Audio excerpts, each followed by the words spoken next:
Well, today is the last calendar day of 2025. It's been one heck of a year. We always say that, right? Like when we get a chance to reflect on all the different things that happened over a year, we always go, wow, what a year. But really, this one was probably the most transformative and challenging and overall mind-blowing since I don't know, I would probably say since my 2019, perhaps, maybe the pandemic. Yeah, 2019 to 2020. And I don't really, what I have to talk about today? I would like to talk about what does it mean to be in community, and what does community stand for, and what is it like to leave community as well. So when community has become one of the biggest buzzwords, and I'll probably be swapping my hands back and forth because it's 30 degrees and I'm trying to go catch the sunrise by the lake, so that's what's about to happen. But community is one of these buzzwords that has erupted so many, not erupted, but has become so prominent in everything from marketing to daily speech. Community is integral and essential to human existence, but what really is community? What does it mean to be in community with each others? Is it just because we share a space? Is it shared values? Is it something deeper than all of that? I don't know. I wish I could look up the definition of community right quick and tell you what it is, but I think that there's, in my opinion, there's society and then there's community. And I believe that society is going to be something where you can just come together with people. I think that you can, anything that requires socialization, the just act of connecting with another person can bring you into a society. When I personally think of community, though, and this is just my opinions, I would like to say that community is something that is brought together by an experience or phenomenon, not just the shared values, but I feel like community is formed from society. So you have a society of individuals, and then you may do something or believe something, or a phenomena occurs, and then from that phenomena you start to create that community. And in today's modern times, we live in a world, especially in Western culture, especially here in America, we live in a world of isolation. We live in a world that is designed to separate us for a free-for-all, the individual. So because there's such an overbearing sense of individuality, it becomes really imperative for us to seek community, because that's what we are as humans. We're communal beings. We're designed to live in community with others, period. No human is a human if there's no other humans. You're just not a human. So I think about in today's times, people wanting community, people wanting to be in spaces with each other, whether it's physical or digital. And as much as globalization and technology has allowed us to create digital communities where we can find some amazing people, I personally think that digital communities are not that good for true, genuine connection. My rationale for that is because I think that anybody can portray and be themselves on the internet. And what you can do is you can start to develop a connection with a digital persona that somebody is putting out there. And there's also just something about like physically being in presence of other people that you kind of really get a sense of knowing who they are.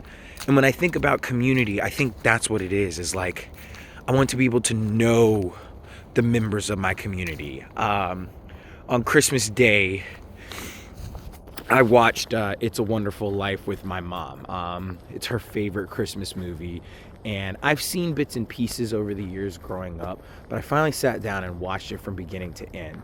And it really was a wonderful tale about a man in his community, and a community and this one man, and how even though like he tried to leave, he wanted to do his own things, that he still ended up staying there in his small town.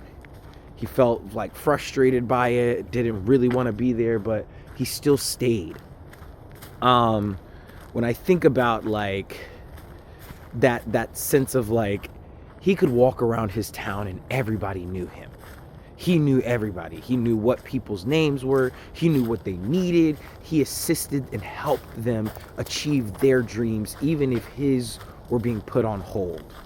And if you've ever seen that movie, it's like almost 100 years old, so not really a big spoiler alert, but like in the third act, he wishes like he'd never been born, and he has this, like, the guardian angel shows him what his community would be like if he had never been born. And it's a completely different place. The people whose lives he touched, they're obviously affected by his absence. And it goes to show you how integral he was to their community. But it wasn't just because he was present there. It was because he extended himself for his people. He didn't just like live next to them. He helped them with their problems. He assisted with their loans and their money. He defended them against like the tyrant who was trying to take over everything. So it wasn't just him being a member by proximity in this society. It was him having an active role in the betterment of the lives of those around him. And that right there is what I like to think of as a community member. Like when bands of humans started to form like smaller villages and things like that. I mean, but even in bands, like what those people did, like bands of people and humans, is they would work together. They had no choice but to like have a shared sense of like value, understanding, but also work and not just distributing like physical work, but like mental work, social work, emotional work. All these things are also like actively involved in community establishment. And to take it back to modern times now, like there seems to be a disconnect, at least from some of the places I've been and communities I've been a part of. And I'm definitely ranting right now. But like, I feel like being a member of a community isn't just like being present and taking from the thing. It's also giving. It's also giving yourself. It's also compromising. It's also like having accountability. It's also like learning conflict resolution. It's also learning like the ins and outs of people's lives, because if you're going to be in community with them, that means that you're going to be like hopefully experiencing life together for an extended period of time. And if you want to experience life together for an extended period of time, you kind of got to show up for each other. That's really like what makes community different than society, is like the ability to want to show up for another, even if it like cost you something. That's what it means to be a villager. That's what it means to be a community member. You don't want to be like, we get frustrated when people freeload on things, and it's like, but if you're in a community and you're not giving in some capacity, that is also freeloading. And especially when you think about like community leadership, and on top of that, like in order to be a leader, it's like you are being responsible for taking on even more additional tasks. But that is a choice that you make. If you can't do those additional tasks, then you are failing your community. And it's okay to admit that, but you got to admit that. And you got to do it in a way that like really honors what the community is and not honors yourself.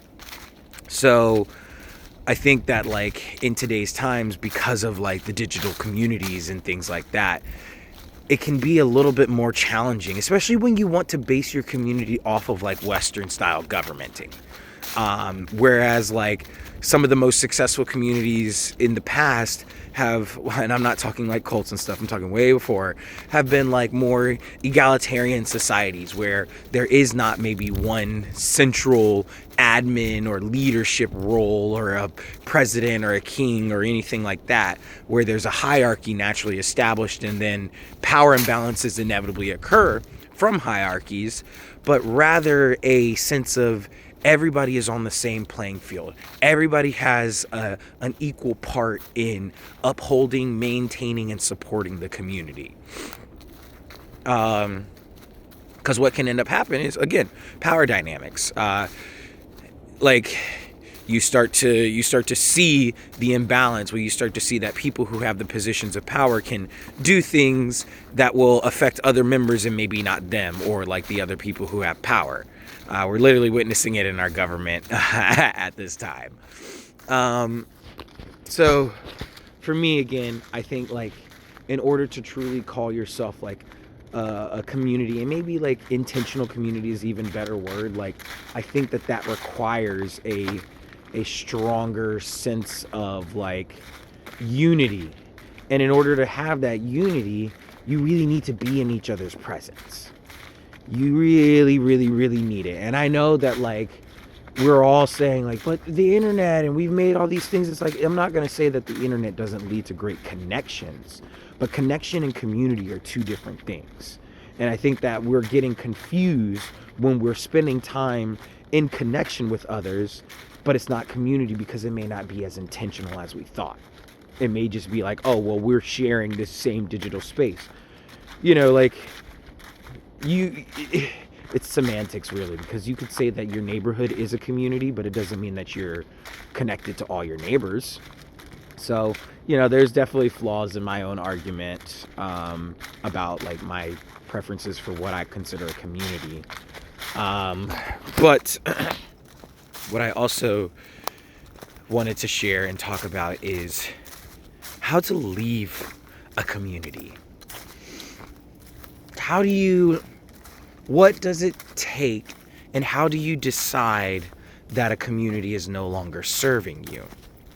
How do you recognize that maybe some of the things associated with the community that might have been like, you know, minor just like faults in the system at first become like major breaking points?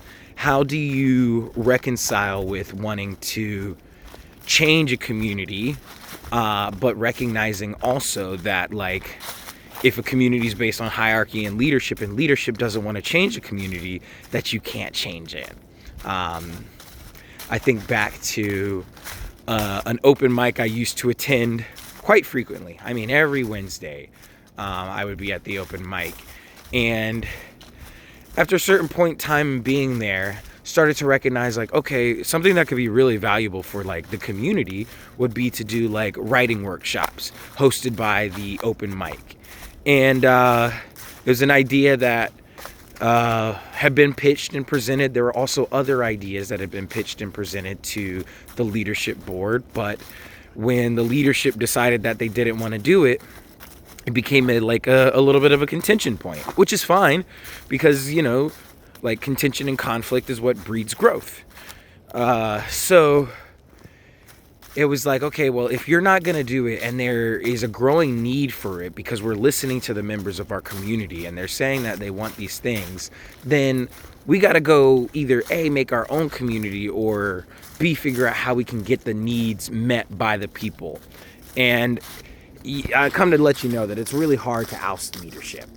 It just is, especially if they're the ones like who built the thing, who started the thing. If they're the founder, founders are very rarely going to step down. And if they do, who knows? It may be possible.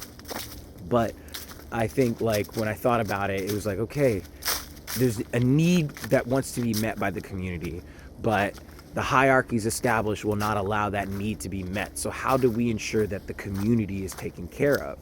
Sometimes you can't win that battle. Sometimes you can try and do everything right, and you will still like find yourself harmed or upset, or not just, and it's not just your individual way, but it might be the way of the community. They might not get what they are seeking and desiring. So I think it's scary at times to want to just like leave a community. I think it can be challenging because you might have to face a lot of uncertainty when you're like, okay, now I'm not attached to this group of people who I like had this strong connection with for X amount of time. But sometimes you would rather live with that uncertainty than stick with the certainty that is coming from that place. If you know that things aren't going to change, then you got to go somewhere. You got to go where you want change to occur. And that does take a leap of faith and risk, but sometimes it's really worth it. I think that we still need community, so you can go find it elsewhere. But what I also think is, like, as I said in the beginning, like, community to me is intentional connection. It's more than just like it's more than just connection. It's more than just intentional connection. I think community for me is really like supporting and like showing up for each other, in even when there's no benefit to you. Even when there's no personal benefit, that's what it means to be a villager. That's what it means to be a community member. If you need to, like, a group of people need your help to hatch down their home for a storm, are you going to help them? Even though, like, your place may be already and protected. That's community to me. It's having a little bit of sacrifice. It's having a little bit of faith. It's having a lot of trust in the people you're in community with. And it doesn't mean that you just have blind trust and you can't think that members of the community also have their own stuff. But like, there should be a shared kind of sense of like peace within community in order for us to trust each other. And then there's also this like whole notion of like, what's the ideal size for a community? I forget the anthropological survey or theory, but they basically say that like an ideal human society or community tends to be between like 60 to 100 and maybe 50. And that's already pushing it. 60 to about 150. You hear the geese getting right this morning? Almost there. But like, they basically said like, yeah, about 60 to 120 people is going to be your ideal community space. Any less, you may not have enough bodies and resources and people to do all the tasks that are necessarily required to sustain a community. But if you have too many, you start to see a very different, like, not everybody can have the same values and visions and outlook on life after you've brought in 150 people. Naturally, there's going to be different values, different experiences, different walks of life, and different ideologies. Those will eventually begin to start clashing with each other. And when they do, what ends up happening is a community splinters. And two different groups go form their own things and do their own stuff. And sometimes that is the right path. Sometimes we have to recognize when community has succeeded us, and sometimes we have to recognize when community has failed us. And even if community fails us, we always have the choice to either find or create our own. And in today's times, I think as I bring in 2026, I would much rather choose who's going to be in my community. I'd rather be my social gatekeeper than allow others to choose that for me. And that might take effort, that might take work, that might take a lot of things, but it also feels very in line with Who do I want to be around? Who do I want to depend on? Who do I want to call a friend and a member? Who knows?